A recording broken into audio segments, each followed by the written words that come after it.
Moving on to the other big story, in an attempt to deflect from the issue of toxic air and pollution in the area that makes it unlivable for residents, Mumbai civic body BMC has come up with a bizarre offer for the citizens of Mahul. Now, these citizens have been struggling to even breathe because they live in an area that is surrounded by factories and refineries, but they are instead being promised water purifiers and vitrified tiles by the BMC. As per court's previous order, Maharashtra government is supposed to make a list of residents who want to move out and take rental money from the government for it. But instead, the only development we see is literally mocking the plight of the citizens, Disha, because the civic body seems to be oblivious of the fact that these people are falling ill, have diseases, they're slowly dying because of the toxic air, and a filter water or pretty tiles are not going to fix that problem. Well, that's right, Tanvi. In fact, today's meeting was called in by Praveen Darade, who's the additional municipal commissioner of projects in the BMC, and he had called in Mahul residents not to talk about the rent factor that they are actually supposed to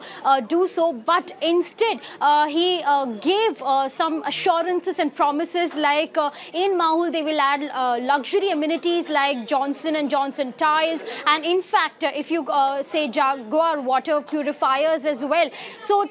that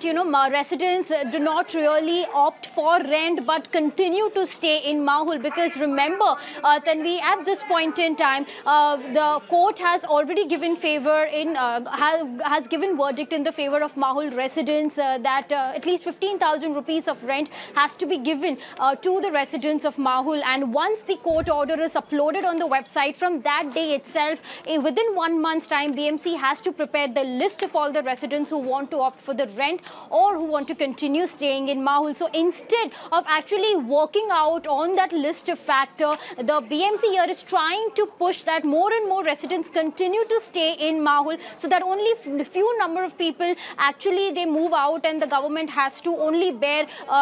rent amount of only those few people. But here, of course, the residents say they did not budge at all. They said it's been over 2.5 years that they have been living in a life full of pollution, be it water or air. So no more basic amenities or luxury amenities is what they need. They need only pure air to really breathe, and rent is what they are only going to consider as an option.